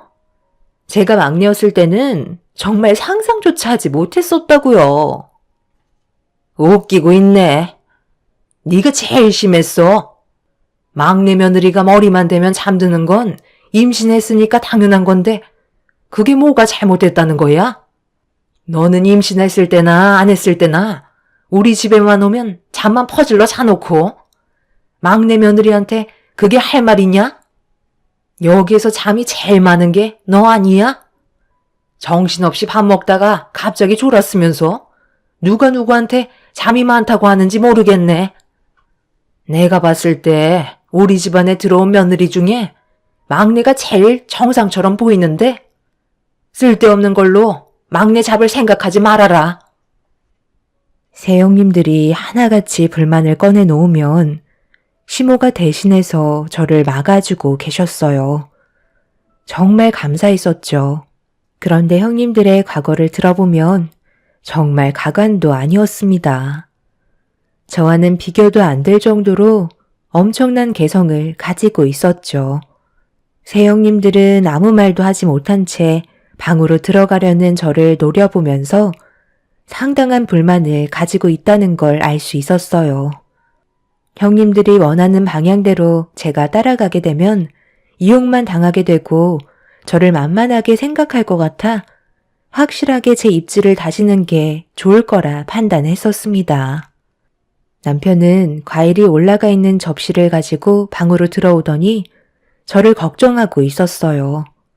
남편은 이미 새 형님들의 성격들이 어느 정도인지 대충 파악을 하고 있었기 때문에 혹시라도 저에게 피해가 올까봐 걱정을 하고 있었습니다.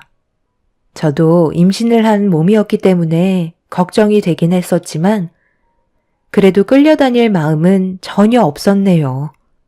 그렇게 부산했던 토요일이 지나고 일요일 아침에 저도 묵묵히 형님들 옆에서 일손을 도우며 식사 준비를 하고 있었는데 셋째 형님이 저에게 국자 하나와 그릇을 내어주더라고요.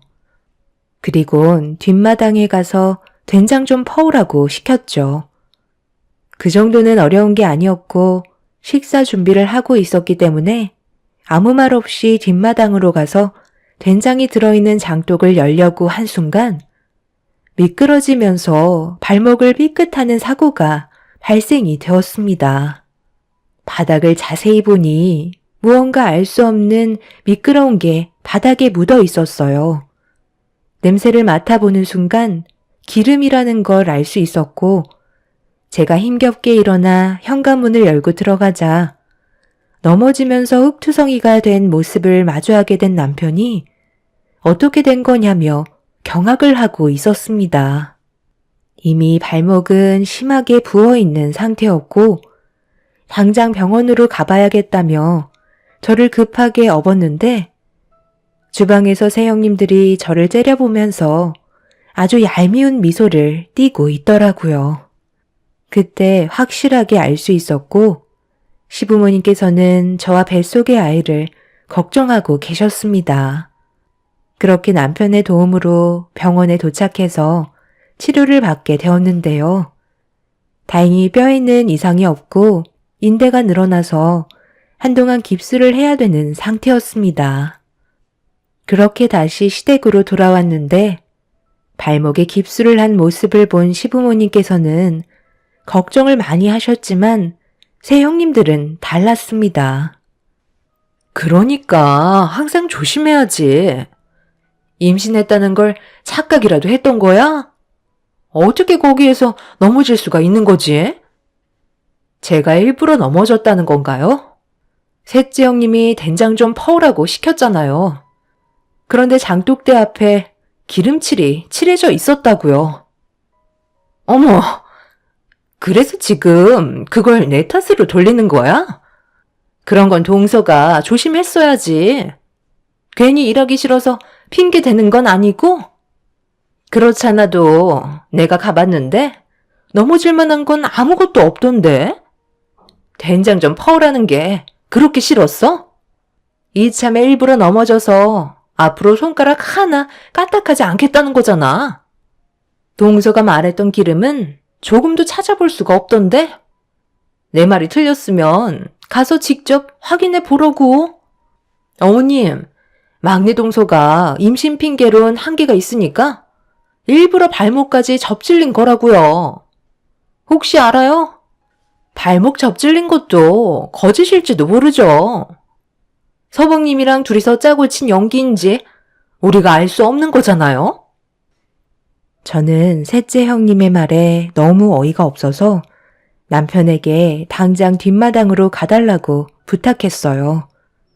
그렇게 온 가족 모두가 뒷마당으로 가게 되었는데 장독 앞에는 충격적이게도 바닥에 기름칠은 전혀 되어 있지 않았고 조금도 미끄러질 수 없이 깨끗하게 되어 있었습니다. 분명 새형님들이 바닥에 묻어있던 기름을 지웠다는 걸 저는 확실하게 알 수 있었죠. 셋째 형님은 더욱더 큰 소리치면서 자기를 이상한 사람으로 몰아갔다며 그동안 저에게 쌓였던 불만들을 한꺼번에 쏟아내기 시작했어요. 당연히 남편과 시부모님은 저를 믿어주셨지만 새형님들은 계속해서 저를 압박해 나가고 있었죠. 어머님, 이래도 막내 동서 편만 들어주실 거예요? 이거 봐봐요. 얼마나 여우 같은 짓을 하고 있어요. 제가 봤을 때 동서를 계속해서 이런 식으로 풀어주면 나중에는 저희 머리 위로 기어오를 거라니까요. 확실하게 혼 좀 내주세요. 제가 왜 이런 걸로 쓸데없이 거짓말을 하겠어요. 형님들이 저를 그동안 안 좋게 생각해서 일부러 골탕 먹이려고 계획한 거 모를 줄 알아요? 그리고 정말 웃긴 게 장독 앞에만 깨끗하게 청소를 하셨네요. 이왕 하시는 거 주변까지 깔끔하게 청소를 하셔야지 의심이 안 가죠. 제가 넘어진 부분만 너무 깨끗하게 닦아 놓으신 거 티나지 않나요? 그만들 해라. 오늘 이 시간 이후로 한 번만 더 내 앞에서 서로 얼굴 붉히고 싸우면 더 이상 서로 모이지도 말자. 새형님들은 저를 잡아먹을 듯이 무서울 정도로 노려보고 있었고 저 또한 그런 형님들한테 절대 밀리지 않았습니다. 만약 앞으로 넘어졌다면 뱃속에 있던 아이까지 위험해질 수도 있는 상황이었기 때문에 저는 새형님이 저에게 했던 행동들에 대해 절대 그냥 넘어갈 생각은 없었네요. 결국 그날은 더 이상 서로 얼굴을 마주보고 있는 자체가 너무 스트레스 받아서 남편과 저는 일찍 집으로 들어와 버렸습니다. 남편은 앞으로 또 이런 일이 발생될까봐 걱정을 하고 있었지만 저는 받은 만큼 돌려줘야 직성이 풀리는 성격이라 많은 고민에 빠지게 되었습니다. 그냥 넘어간다면 본인들이 이겼다고 생각하면서 저를 더 막대할 것 같았거든요. 그렇게 저는 또 다른 계획을 세웠고 다음번에 시댁에 가게 됐을 때 새형님들의 실체를 꼭 밝혀내길 결심하게 되었죠. 몇 달의 시간 동안 저는 꾸준하게 치료를 받으면서 다쳤던 발목을 다시 회복시켰고 다가온 명절에 정상적으로 걸어서 시댁으로 들어갈 수 있게 되었어요. 이미 새형님들은 뭐가 그리 좋은지 주방에서 웃고 떠들면서 음식 준비에 한창이었어요. 시부모님께서는 저희 부부를 반갑게 맞아주셨고 저는 남편과 함께 방에 들어가 짐을 풀고 거실로 나왔습니다. 형님들은 저를 보자마자 침묵을 유지하면서 음식을 준비하고 있었는데 둘째 형님이 저보고 가까이 오라며 손짓을 하고 있었네요. 그리곤 임신한 귀한 몸이니 최대한 편하게 음식 준비해야 되지 않겠냐며 재료 손질을 하라고 마늘과 양파를 한 무더기 안겨주었고 새형님들의 눈에 안 보이는 곳에서 손질하라며 주방에서 내쫓았습니다. 거기까지는 참을만 했어요. 몇 달 만에 시댁에 온 거기 때문에 들어오자마자 얼굴 붉히고 싶지 않았습니다. 그렇게 거실로 나와 마늘과 양파를 다듬고 있는데 눈이 맵긴 했지만 참을만 했고 제가 혼자서 재료 손질을 하고 있자 시부모님과 남편이 옆에서 일손을 도와주었네요.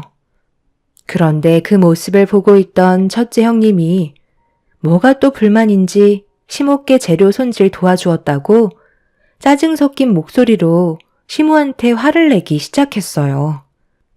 하지만 시모는 아무런 반응도 하지 않고 묵묵히 재료 손질을 하셨네요.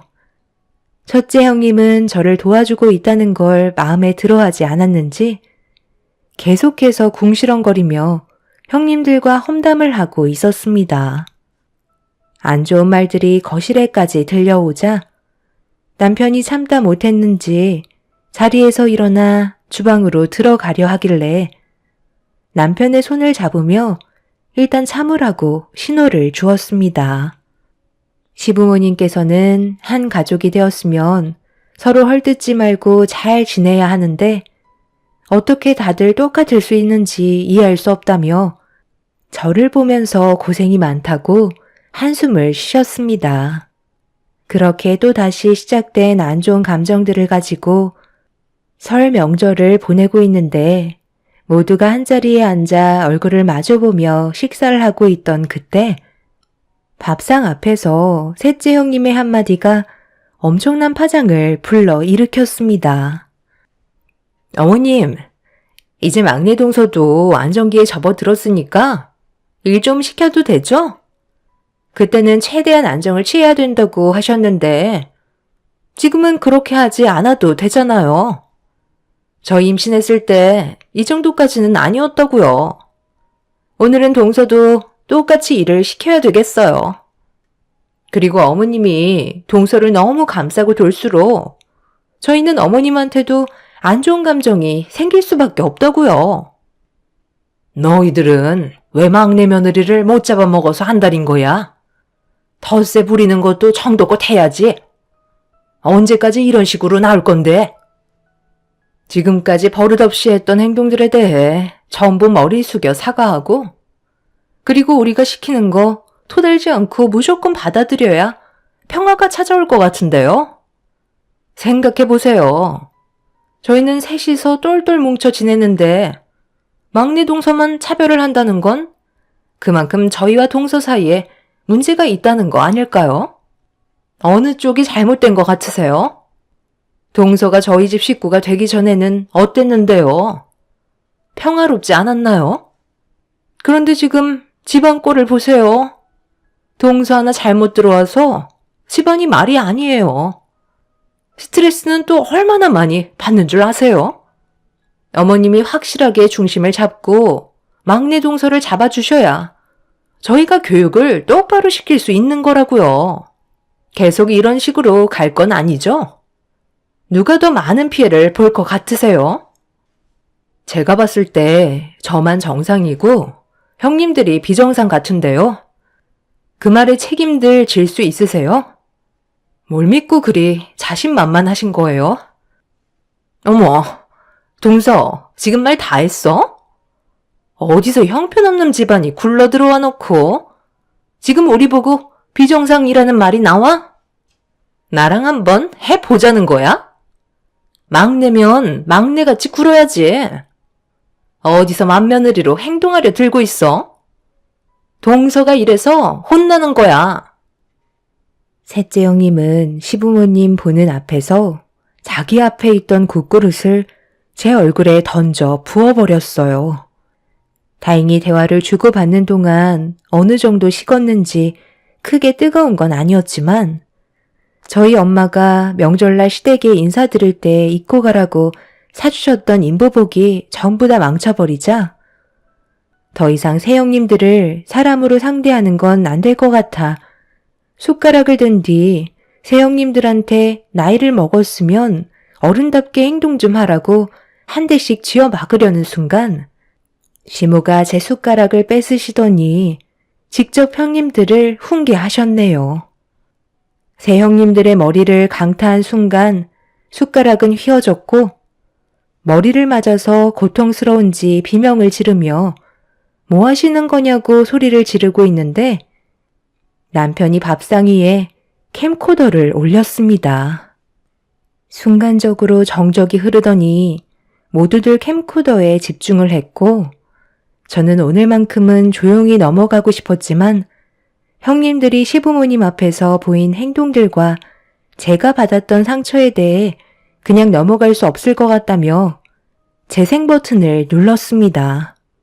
그리고 잠시 뒤 캠코더의 화면에 세영님이 나오는 순간 셋 다 모두 경악을 하고 말았네요. 이번 명절에 버릇없는 막내 동서를 아주 골로 가게 만들어야 되겠어. 함께 동참해 줄 수 있는 거지? 그런데 이건 너무 위험하지 않아요?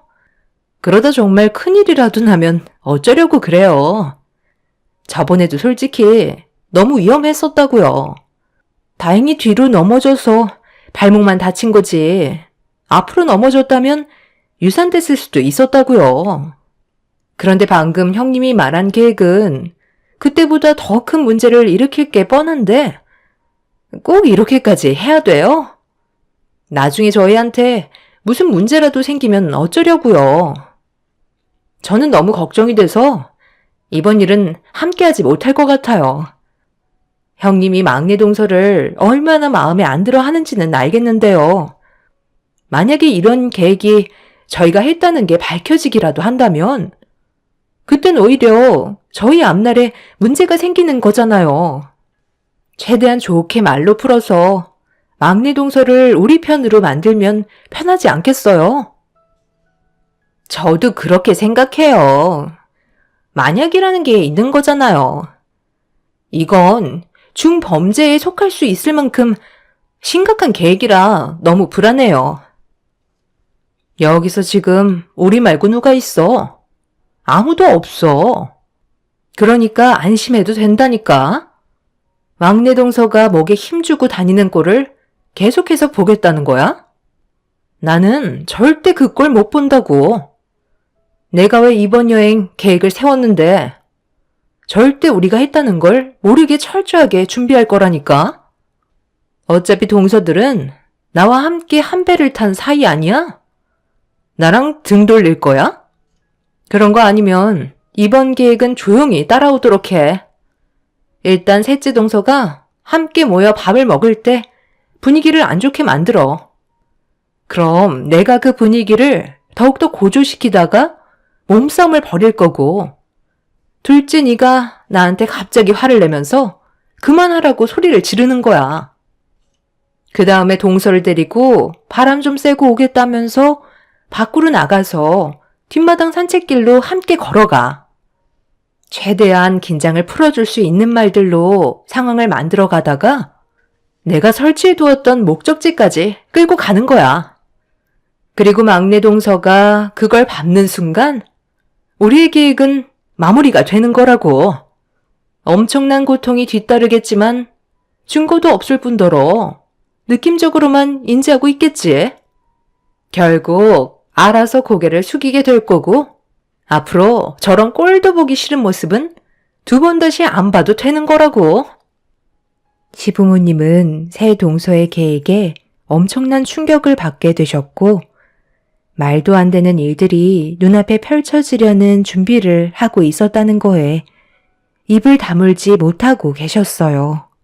그런데 갑자기 첫째 형님이 손을 부들부들 떨더니 옆에 앉아있던 큰 시숙의 뺨에 손을 올려 붙였습니다. 둘째, 셋째 형님은 그 자리에 털썩 주저앉았고 첫째 형님은 큰 시숙한테 어떻게 된 거냐며 소리치고 있었네요. 첫째 형님이 큰 시숙의 뺨에 손을 올려 붙인 이유는 캠코더에 찍혀있던 모습을 담은 사람이 큰 시숙이었어요.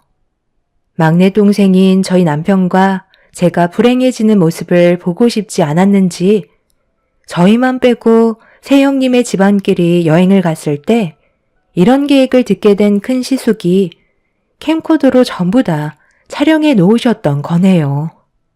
시숙은 첫째 형님 몰래 저희 집으로 찾아와 캠코더를 건네주시면서 도저히 함께 살아갈 수 없을 것 같다며 결혼 생활에 대해 후회를 하셨어요. 저희는 정말 큰일을 당할 뻔했지만 큰 시숙의 옳은 결정에 사고를 면할 수가 있었죠. 시부는 그 자리에서 경찰에 신고를 하게 되었고 캠코더에 찍혀있는 내용대로 뒷마당에 연결되어 있는 산책로를 걸어가 목적지에 도착을 하니 동물을 잡는 덫이 설치되어 있었습니다. 제가 그걸 밟게 된다면 아마 제 발목에는 평생 장애가 생기게 되는 순간이었죠. 그리고 엄청난 고통으로 인해 유산까지 될 수도 있는 엄청난 일을 첫째 형님이 꾸미고 있었습니다. 오로지 제가 자기 멋대로 부릴 수 없다는 이유 하나만으로 사람이 해선 안 될 행동을 저지르려 했다는 거에 엄청난 소름이 온몸을 감싸고 말았네요. 둘째, 셋째 형님은 그 자리에서 무릎을 꿇으며 저에게 용서를 구했지만 첫째 형님은 저에게 절대 용서를 구하지 않았어요. 오히려 더 큰 소리를 치며 이성을 잃은 모습을 보여주었죠. 결국 세 형님들은 경찰의 조사를 받게 되었고 이런 끔찍한 일을 계획했다는 거에 엄청난 실망을 하게 된 큰 시숙은 이혼을 결정하게 되었습니다. 그리고 둘째 아주버님은 현재 별거 중인 상태라고 하네요. 모든 걸 계획한 첫째 형님과 그 뒤를 도운 형님들은 저에게 피해가 가지 않았어도 계획적인 범행을 저지르려 했다는 거 하나만으로 법적 처벌은 면하지 못했습니다. 둘째, 셋째 형님은 폭풍 눈물을 흘리면서 한 번만 용서해달라고 애원하는 바람에 아이들을 봐서 용서를 해드렸지만 첫째 형님은 끝까지 자존심을 굽히지 않으시고 잘못을 인정하지 않았기 때문에 법적으로 처벌을 진행하게 되었네요. 그날 이후 6개월의 형을 살고 나온 첫째 형님은 저희 가족 앞에 또다시 모습을 나타내었어요. 자기가 받았던 상처에 대해 똑같이 돌려주겠다며 또 한 번 난리를 치길래 접근 금지 신청을 하고 이사를 하게 되었습니다. 앞으로 2번 다시 그 사람을 만나고 싶지 않네요. 한 번만 더 저희 집안에 해를 가한다면 그땐 세상 밖으로 나오지 못하게 만들 생각입니다. 제 사연 들어주신 분들 올해도 좋은 일만 가득하시고 가족분들과 즐거운 명절 보내시길 바랍니다. 감사합니다.